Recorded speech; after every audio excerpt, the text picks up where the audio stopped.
So, my dear friends and professionalists, I am Uday Singh Advocate speaking. ಎಲ್ಲರೂ ಸಹ ನನ್ನ channel ಅನ್ನು ನೋಡ್ತಾ ಇದ್ದೀರಿ ಅಂತ ನಾನು ಅಂದ್ಕೊಂಡಿದ್ದೀನಿ. ಶೇರ್ ಮಾಡಿ, ಲೈಕ್ ಮಾಡಿ, ಕಮೆಂಟ್ ಮಾಡಿ ಮತ್ತು ನನ್ನ ಚಾನೆಲ್ಗೆ ಇನ್ನೂ ಯಾರ್ಯಾರು ಸಬ್ಸ್ಕ್ರೈಬ್ ಆಗಿಲ್ಲ ನೀವೆಲ್ಲರೂ ಸಬ್ಸ್ಕ್ರೈಬ್ ಆಗ್ಬೇಕಂತ ಕೇಳ್ಕೊಳ್ತಾ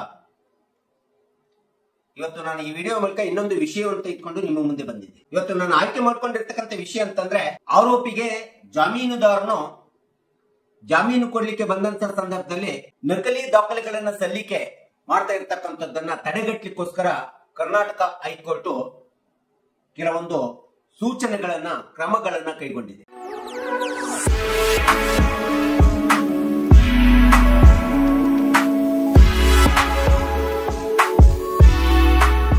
ಇವತ್ತು ಶ್ಯೂರಿಟಿದಾರ ಏನು ಬರ್ತಾನೆ, ಒಬ್ಬ ಆರೋಪಿಗೆ ಶ್ಯೂರಿಟಿಯನ್ನು ಕೊಡ್ಲಿಕ್ಕೆ ನ್ಯಾಯಾಲಯದ ಒಳಗಡೆ, ಆ ರೀತಿ ಬರತಕ್ಕಂತ ಶ್ಯೂರಿಟಿದಾರ ಏನಿದೆ, ತನ್ನ ಶ್ಯೂರಿಟಿದಾರನೂ ನಕಲಿ ಇರ್ತಾನೆ, ಅವನು ತೆಗೆದುಕೊಂಡು ಬಂದಿರತಕ್ಕಂಥ ದಾಖಲೆಗಳು ಸಹ ನಕಲಿ ಆಗ್ತಾ ಇರ್ತಕ್ಕಂಥದ್ದು.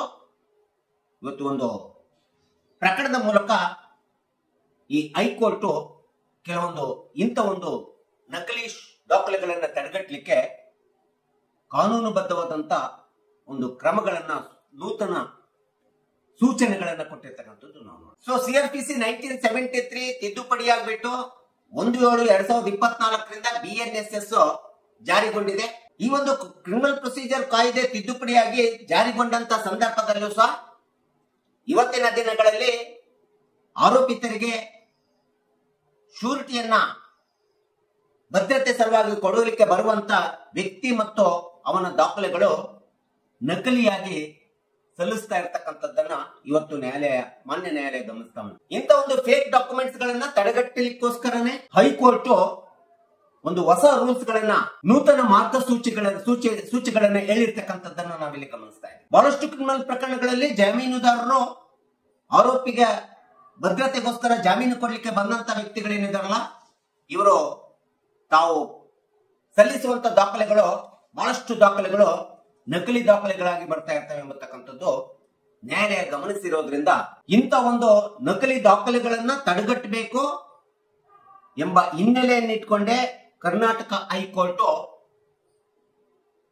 ಒಂದು ಹೊಸ ಮಾರ್ಗಸೂಚಿಗಳನ್ನ ಜಾಮೀನುದಾರರನ್ನ ಹೇಗೆ ಪರಿಶೀಲಿಸಬೇಕು ಎಂಬತಕ್ಕಂಥ ಹಿನ್ನೆಲೆಯನ್ನಿಟ್ಕೊಂಡು ಈ ರೂಲ್ಸ್ ಗಳನ್ನ ಹೇಳಿದೆ.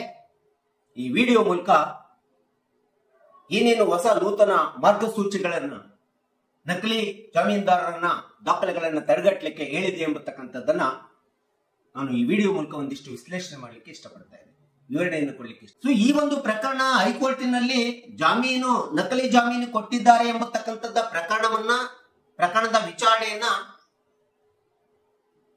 ಅಥವಾ ಅರ್ಜಿಯನ್ನ ವಿಚಾರಣೆಗೆ ತೆಗೆದುಕೊಂಡಿರ್ತಕ್ಕಂಥ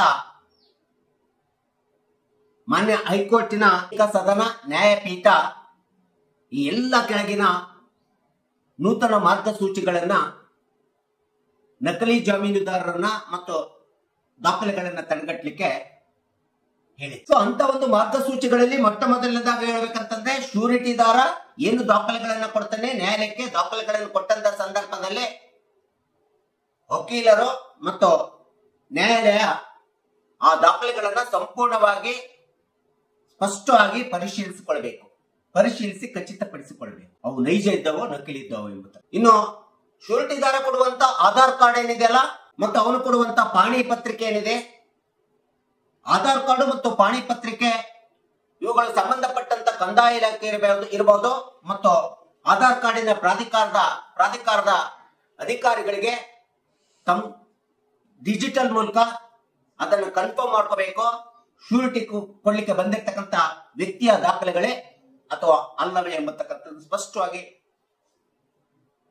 ಕನ್ಫರ್ಮ್ ಮಾಡ್ಕೋಬೇಕು.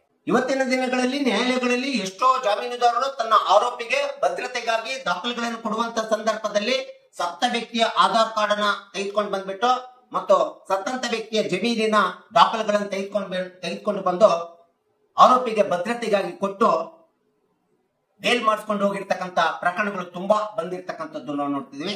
ಸೊ ಇಂಥ ಒಂದು ಅಂಶಗಳನ್ನ ವಿಚಾರಣಾ ನ್ಯಾಯಾಲಯ, ಟ್ರಯಲ್ ಕೋರ್ಟ್ ಸ್ಪಷ್ಟವಾಗಿ ಪರಿಶೀಲನೆ ಮಾಡಬೇಕು, ಸ್ಪಷ್ಟವಾಗಿ ಅವಲೋಕನ ಮಾಡಬೇಕೆಂಬತಕ್ಕಂಥ ಮಾರ್ಗಸೂಚಿಯನ್ನ ಕರ್ನಾಟಕ ಹೈಕೋರ್ಟ್ ಕೊಡ್ತಾ ಇದೆ. ಮತ್ತು ಶ್ಯೂರಿಟಿಯನ್ನು ಕೊಡ್ಲಿಕ್ಕೆ ಬಂದಿರತಕ್ಕಂತ ವ್ಯಕ್ತಿ ಮತ್ತು ಅವನ ದಾಖಲೆಗಳೇನಿದಾವಲ್ಲ ಆ ದಾಖಲೆಗಳನ್ನ ಕರ್ನಾಟಕ ವೆಬ್ಸೈಟ್ ಗೆ ಹಾಕ್ಬಿಟ್ಟು, ಅದು ಕಾವೇರಿ ವೆಬ್ಸೈಟ್ ಮತ್ತು ಭೂಮಿ ವೆಬ್ಸೈಟ್ ಗೆ ಹಾಕ್ಬಿಟ್ಟು ಆ ದಾಖಲೆಗಳು ಡಿಜಿಟಲ್ ಮೂಲಕ ಪರಿಶೀಲಿಸಿ ಅವುಗಳನ್ನು ಖಚಿತಪಡಿಸಿಕೊಳ್ಳಬೇಕು. ಈ ದಾಖಲೆಗಳು ನೈಜವಾಗಿದ್ದವೋ ಇಲ್ಲವೋ ಎಂಬತಕ್ಕಂಥದ್ದು, ಅಥವಾ ಸಂಬಂಧಪಟ್ಟಂತ ಇಲಾಖಾ ಅಧಿಕಾರಿಗಳಿಂದ ಖಚಿತವಾದಂತ ಮಾಹಿತಿಯನ್ನು ಪಡ್ಕೋಬೇಕಂತೇಳಿ ಮಾರ್ಗಸೂಚಿ ಹೇಳ್ತಾರೆ. ಮತ್ತು ಶ್ಯೂರಿಟಿದಾರನ ಸ್ಥಳ, ವಾಸಸ್ಥಳ ಮತ್ತು ಅವನ ಸಂಪೂರ್ಣ ಅಡ್ರೆಸ್, ಅವನ ಆಧಾರ್ ಕಾರ್ಡ್, ಪಡಿತರ ಚೀಟಿ, ಎಪಿಕ್ ಕಾರ್ಡ್ ಇದೆಲ್ಲದನ್ನು ಕೂಡ ಸ್ಪಷ್ಟವಾಗಿ ರೆಕಾರ್ಡ್ ಮಾಡ್ಕೋಬೇಕಂತೇಳಿ ಮಾರ್ಗಸೂಚಿ ಹೇಳ್ತಾರೆ. ಈ ಎಲ್ಲ ಅಂಶಗಳು ಶ್ಯೂರಿಟಿದಾರನ ಎಲ್ಲ ಸಂಬಂಧಪಟ್ಟಂತೆ ವಿಶೇಷವಾದಂತಹ ವಿಶಿಷ್ಟವಾದಂತಹ ದಾಖಲೆಗಳನ್ನ ಆರೋಪಿತನು ತನ್ನ ಭದ್ರತೆಗೆ ತೆಗೆದುಕೊಂಡು ಬಂದು, ಶ್ಯೂರಿಟಿದಾರನ ಜೊತೆಗೆ ಭದ್ರತೆಗೆ ತೆಗೆದುಕೊಂಡು ಬಂದು ಇವೆಲ್ಲವುಗಳನ್ನ ಸ್ಪಷ್ಟವಾಗಿ ನ್ಯಾಯಾಲಯಕ್ಕೆ ಸಲ್ಲಿಸಬೇಕು. ಒಂದು ವೇಳೆ ನಕಲಿ ಆಧಾರ್ ಕಾರ್ಡ್ಗಳನ್ನ ಶ್ಯೂರಿಟಿದಾರ ತರ್ತಿದ್ದಾನೆ ಅಂತಂದ್ರೆ ಸಂಬಂಧಪಟ್ಟಂತ ಪ್ರಾಧಿಕಾರದ ಜೊತೆಗೆ ಟ್ರಯಲ್ ಕೋರ್ಟಿನ ನ್ಯಾಯಾಲಯಗಳು ಅವರ ಜೊತೆಗೆ ಸಂಪರ್ಕವನ್ನ ಮಾಡಿ ಪ್ರಾಧಿಕಾರಕ್ಕೆ ಸಹಕರಿಸಬೇಕಾಗದೆ ಯಾವುದೇ ವಿಧವಾದಂತ ನಕಲಿ ಆಧಾರ್ ಕಾರ್ಡ್ ಅನ್ನ ಕೊಡದೇ ಇರುವಂತ ರೀತಿಯಲ್ಲಿ ಕ್ರಮ ಕೈಗೊಳ್ಳಬೇಕಂತೇಳಿ ಸ್ಪಷ್ಟವಾಗಿ ಮಾರ್ಗಸೂಚಿ ಹೇಳಿ. ಇನ್ನು ಶ್ಯೂರಿಟಿದಾರನು ಶ್ಯೂರಿಟಿ ಕೊಡುವಂತ ಸಂದರ್ಭದಲ್ಲಿ ಅವನು ಸಲ್ಲಿಸುವಂತ ದಾಖಲೆಗಳಿಂದವಲ್ಲ ಆ ಎಲ್ಲಾ ದಾಖಲೆಗಳನ್ನ ಮಾನ್ಯ ನ್ಯಾಯಾಲಯ ಅಥವಾ ನ್ಯಾಯಾಧೀಶರುಗಳು ತಮ್ಮ ಸಾಫ್ಟ್ವೇರ್ ನಲ್ಲಿ ಸಂಬಂಧಪಟ್ಟಂತ ಪೊಲೀಸ್ ಠಾಣೆಯ ಹೆಸರು, ಕ್ರೈಮ್ ನಂಬರ್, ಆರೋಪಿತನ ಹೆಸರು ಮತ್ತು ಆರೋಪಿತನ ವಿಳಾಸ ಇವೆಲ್ಲವುಗಳು ದಾಖಲೆಗಳಲ್ಲಿ ಸ್ಪಷ್ಟವಾಗಿ ವಿವರಗಳನ್ನ ದಾಖಲಿಸಿಕೊಳ್ಳತಕ್ಕಂಥದ್ದು ತುಂಬಾ ಅವಶ್ಯಕತೆ ಅಂತ ಹೇಳ್ತಾರೆ ತಮ್ಮ ಸಾಫ್ಟ್ವೇರ್ ನಲ್ಲಿ. ಇನ್ನು ವಿಟ್ನೆಸ್ ಹೇಳಿಕೆ ಬರುವಂತ, ಸಾಕ್ಷಿ ಹೇಳಿಕೆ ಬರುವಂತ ವ್ಯಕ್ತಿ ಏನಿದಲ್ಲ ಆ ಸಾಕ್ಷಿ ಹೇಳಿಕೆ ಬರುವಂತ ವ್ಯಕ್ತಿಯ ಫೋಟೋ ಇರ್ಬೋದು, ಭಾವಚಿತ್ರ ಇರ್ಬೋದು, ಥಂಬ್ ಇಂಪ್ರೆಷನ್ ಇರ್ಬೋದು ಮತ್ತು ಎಲ್ಲ ಸರ್ಟಿಫೈಡ್ ಕಾಪೀಸ್ ಗಳನ್ನ ಡಾಕ್ಯುಮೆಂಟ್ಸ್ ಗಳನ್ನ ಪಡ್ಕೋಬೇಕಾಗುತ್ತೆ. ಇದು ಅತಿ ಪ್ರಮುಖವಾದಂತ ಒಂದು ಅಂಶ. ಇನ್ನು ಕೆಲವೊಂದು ಸಂದರ್ಭದಲ್ಲಿ ಸರ್ಕಾರಿ ಉದ್ಯೋಗದಲ್ಲಿರ್ತಕ್ಕಂಥ, ಸರ್ಕಾರಿ ನೌಕರಿಯಲ್ಲಿರ್ತಕ್ಕಂಥ ಉದ್ಯೋಗಸ್ಥ ವ್ಯಕ್ತಿ ಆರೋಪಿಗೆ ಭದ್ರತೆಗೋಸ್ಕರ ಶ್ಯೂರಿಟಿಯನ್ನು ಕೊಡ್ಲಿಕ್ಕೆ ಬರತಕ್ಕಂಥದ್ದು ಸಹ ಬಹಳ ಸಹಜವಾಗಿದೆ. ಹಾಗೆ ಬಂದಿರತಕ್ಕಂಥದ್ದು ಸಹ ಬಹಳ ಪ್ರಕರಣಗಳನ್ನ ನಾವು ನೋಡ್ತಾ ಇದ್ದೀವಿ. ಇಂಥ ಒಂದು ಗೌರ್ಮೆಂಟ್ ಎಂಪ್ಲಾಯ್ ಏನಾದ್ರೂ ಒಬ್ಬ ಶ್ಯೂರಿಟಿ ಕೊಡ್ಲಿಕ್ಕೆ ಬರ್ತಿದ್ದಾನೆ ಅಂತಂದ್ರೆ ಅಲ್ಲಿ ಹಲವಾರು ದಾಖಲೆಗಳನ್ನು ಪಡ್ಕೋಬೇಕಾಗುತ್ತೆ. ಮೊದಲನೇದಾಗಿ ಆ ಒಂದು ನೌಕರಿದಾರ ಯಾವ ಇಲಾಖೆಯಲ್ಲಿ ಮಾಡ್ತಿದ್ದಾನೆ ಆ ಇಲಾಖಾ ಐಡೆಂಟಿಟಿ ಕಾರ್ಡ್ ತೆಗೆದುಕೋಬೇಕು. ಮತ್ತು ಎರಡನೇ ಒಂದು ಅತಿ ಪ್ರಮುಖವಾದಂತ ದಾಖಲೆ ಅಂತಂದ್ರೆ ಸ್ಯಾಲರಿ ಸರ್ಟಿಫಿಕೇಟ್ ಅನ್ನ ತೆಗೆದುಕೋಬೇಕಾಗುತ್ತೆ. ಅಷ್ಟೇ ಅಲ್ಲದೆ ಎಂಪ್ಲಾಯರ್ಸ್ ಸರ್ಟಿಫೈಡ್ ಕಾಪೀಸ್ ಅನ್ನ ತೆಗೆದುಕೊಂಡು ದೃಢೀಕರಣ ತೆಗೆದುಕೊಂಡು ಯಾವ ಇಲಾಖೆಯ ಸಕ್ಷಮ ಅಧಿಕಾರಿಯ ಸರ್ಟಿಫೈಡ್ ಕಾಪಿ ತೆಗೆದುಕೋಬೇಕು. ಮತ್ತು ಆ ಒಂದು ನೌಕರದಾರನ ಆಧಾರ್ ಕಾರ್ಡ್ ಇರ್ಬೋದು, ಪ್ಯಾನ್ ಕಾರ್ಡ್ ಇರ್ಬೋದು, ಎಪಿಕ್ ಕಾರ್ಡ್ ಇರ್ಬೋದು ಇದೆಲ್ಲದನ್ನು ಕೂಡ ಪಡ್ಕೋಬೇಕಾಗುತ್ತೆ. ಮತ್ತು ಅವನ thumb impression, photo with signature ಎಲ್ಲ ದಾಖಲೆಗಳನ್ನು ಒಬ್ಬ ನೌಕರದಾರ ಏನಾದರೂ ಜಾಮೀನುದಾರನಾಗಿ ಆರೋಪಿಗೆ ಕೊಡ್ಲಿಕ್ಕೆ ಬಂದಾಗ ಎಲ್ಲ ದಾಖಲೆಗಳನ್ನು ಪಡ್ಕೋಬೇಕು ಮತ್ತು ಪರಿಶೀಲಿಸಬೇಕು, ಖಚಿತಪಡಿಸಿಕೊಳ್ಬೇಕು. ಇದರ ಜೊತೆಗೆ ಆ ಒಂದು ನೌಕರಿದಾರನ ತಂದೆ ಹೆಸರು, ವಾಸಸ್ಥಳ, ಅವನ ಅಡ್ರೆಸ್ ಮತ್ತು ಪ್ರೊಫೆಷನಲ್ ಅಡ್ರೆಸ್, ವೃತ್ತಿಪರವಾದಂತ ವಿಳಾಸ ಇವೆಲ್ಲವುಗಳನ್ನ ರೆಕಾರ್ಡ್ ಮಾಡಬೇಕು. ಎಲ್ಲವುಗಳನ್ನ ರೆಕಾರ್ಡ್ ಮಾಡಿಕೊಂಡು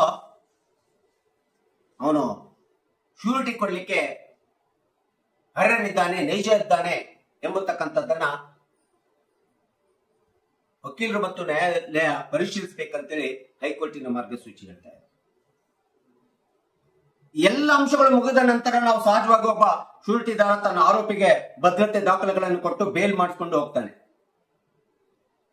ಇದೆಲ್ಲ ಆದ್ಮೇಲೆ ಪ್ರತಿ ವರ್ಷಕ್ಕೊಮ್ಮೆ ಜಿಲ್ಲಾ ಪ್ರಧಾನ ನ್ಯಾಯಾಧೀಶರಾದಂತ ಡಿಸ್ಟ್ರಿಕ್ಟ್ ಸೆಷನ್ ಕೋರ್ಟ್ ಜಡ್ಜ್ ಅಂತ ಇರ್ತಾರಲ್ಲ ಅವರು ಚೀಫ್ ರಿಜಿಸ್ಟರ್ ಆಫ್ ಮ್ಯಾಜಿಸ್ಟ್ರೇಟ್ ನ ವಾರ್ಷಿಕ ತಪಾಸಣೆ ಮಾಡುವಂತ ಸಂದರ್ಭದಲ್ಲಿ ಶ್ಯೂರಿಟಿದಾರರ ರಿಜಿಸ್ಟರ್ ಆಫ್ ಎಂಟ್ರಿ ಅಂತ ಏನಿರ್ತದೆ, ಈ ಒಂದು ಶ್ಯೂರಿಟಿದಾರರ ರಿಜಿಸ್ಟರ್ ಆಫ್ ಎಂಟ್ರಿಯನ್ನ ತಪಾಸಣೆ ಮಾಡಬೇಕು ಅಥವಾ ಪರಿಶೀಲನೆ ಮಾಡಬೇಕು ಎಂಬತಕ್ಕಂಥದ್ದು ಸಹ ಹೈಕೋರ್ಟ್ ಒಂದು ಅತಿ ಪ್ರಮುಖವಾದಂತಹ ಮಾರ್ಗಸೂಚಿಯಾಗಿ ಹೇಳ್ತಾ ಇದೆ. ಸೊ ಇದರ ಜೊತೆಗೆ ಎಲ್ಲ ಮಾರ್ಗಸೂಚಿಗಳನ್ನ ಹೈಕೋರ್ಟಿನ register of general, chief justice of ಹೈಕೋರ್ಟಿನ ಅನುಮತಿಯನ್ನು ಪಡ್ಕೊಂಡ್ಬಿಟ್ಟು, ಪರ್ಮಿಷನ್ ತೆಗೆದುಕೊಂಡ್ಬಿಟ್ಟು ನೋಟಿಫಿಕೇಶನ್ ಅನ್ನ ಮಾಡಿ, ಅಧಿಸೂಚನೆಯನ್ನ ಮಾಡಿ ಅಥವಾ ನೋಟಿಫಿಕೇಶನ್ ಅನ್ನ ಮಾಡಿ ಸಂಬಂಧಪಟ್ಟಂತೆ ಎಲ್ಲಾ ಅಧೀನ ನ್ಯಾಯಾಲಯಗಳಿಗೆ, ಸಬಾರ್ಡಿನೇಟ್ ಕೋರ್ಟ್ಗಳಿಗೆ ಸುತ್ತೋಲೆಯನ್ನ ಮಾಡಿ ಕಳಿಸ್ಬೇಕು ಅಂತೇಳಿ ಈ ಒಂದು ಹೈಕೋರ್ಟ್ ಈ ಮಾರ್ಗಸೂಚಿಯನ್ನ ಹೇಳಿರ್ತಕ್ಕಂಥದ್ದು ನಾವು ನೋಡ್ತಾ ಇದ್ದೀವಿ. ಇದರ ಜೊತೆಗೆ ನ್ಯಾಯಾಲಯಗಳಲ್ಲಿ ಇರ್ತಕ್ಕಂಥ ಸಿಪಿಸಿ ಅಂತ ಏನಿದೆ, ಕಂಪ್ಯೂಟರ್ ಸೆಂಟ್ರಲ್ ಪ್ರಾಜೆಕ್ಟ್ ಕೋಆರ್ಡಿನೇಷನ್ ರಿಜಿಸ್ಟ್ರಾರ್ಗೂ ಕೂಡ ಈ ಮಾಹಿತಿ ಹೋಗ್ಬೇಕು. ಅವರಿಗೂ ಸಹ ಈ ಒಂದು ಸುತ್ತೋಲೆ ಹೋಗ್ಬೇಕು, ಈ ಮಾರ್ಗಸೂಚಿಗಳ ಒಂದು ಮಾಹಿತಿ ತಲುಪಿಸಬೇಕು.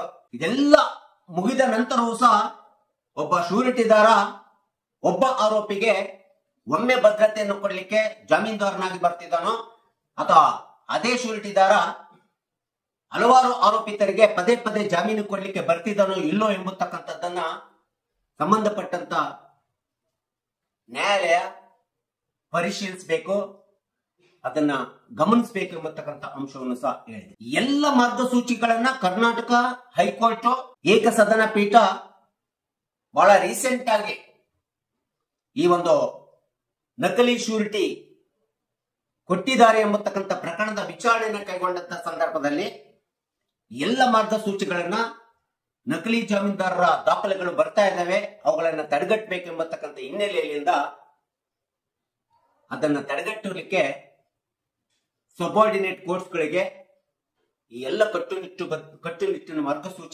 ಸೂಚನೆಗಳನ್ನ ಕೊಟ್ಟಿರ್ತಕ್ಕಂಥದ್ದು. ಈ ರೀತಿ ನಕಲಿ ಜಾಮೀನುದಾರರ ದಾಖಲೆಗಳು ಅವುಗಳನ್ನು ತಡೆಗಟ್ಟಬೇಕಂತೇಳಿ ಬಾರ್ ಮತ್ತು ಬೆಂಚ್ಗೆ ಸಲಹೆ, ಸೂಚನೆ ಎಲ್ಲವುಗಳನ್ನ ಮಾನ್ಯ ಹೈಕೋರ್ಟ್, ಕರ್ನಾಟಕ ಹೈಕೋರ್ಟ್ ಸ್ಪಷ್ಟವಾಗಿ ಏಕಸದನ ನ್ಯಾಯಪೀಠ ಹೇಳಿದೆ. ಸೊ ಇವುಗಳನ್ನ ಮುಂದಿನ ದಿನಗಳಲ್ಲಿ ನಾವೆಲ್ಲರೂ ಸಹ ಪಕ್ಷಕಾರರು ಇರ್ಬೋದು, ಸಾರ್ವಜನಿಕರು ಇರ್ಬೋದು, ಅದು ವಿಶೇಷವಾಗಿ ಆರೋಪಿಗಳಿಗೆ ಭದ್ರತೆಯನ್ನು ಕೊಡ್ಲಿಕ್ಕೆ ದಾಖಲೆಗಳನ್ನು ಕೊಡುವಂತ ಶೂರಿಟಿದಾರರು ಇದೆಲ್ಲದನ್ನ ಗಮನದಲ್ಲಿ ಇಟ್ಕೋಬೇಕು.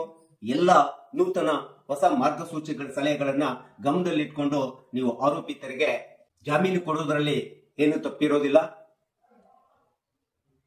Bale is a rule, jail is an exemption ಎಂಬತಕ್ಕಂಥ ಕಾನೂನಿನ ಪ್ರಕ್ರಿಯೆಯನ್ನ ನೀವು ಮುಂದುವರಿಸಿಕೊಂಡು ಹೋಗ್ಬೇಕಂತ ಎಂಬತಕ್ಕಂಥ ಹಿನ್ನೆಲೆಯನ್ನು ಇಟ್ಕೊಂಡು ಪಕ್ಷಕಾರರು, ಶೂರಿಟಿದಾರರು, ಸಾರ್ವಜನಿಕರು ಎಲ್ಲರಿಗೂ ಗೊತ್ತಾಗ್ಲಿ ಎಂಬತಕ್ಕಂಥ ಹಿನ್ನೆಲೆಯಿಂದ ನಾನು ಈ ವಿಡಿಯೋವನ್ನು ಮಾಡಿದ್ದೀನಿ.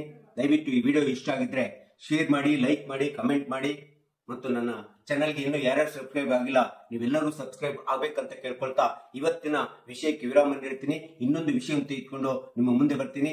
ಜೈ ಹಿಂದ್, ಜೈ ಕರ್ನಾಟಕ.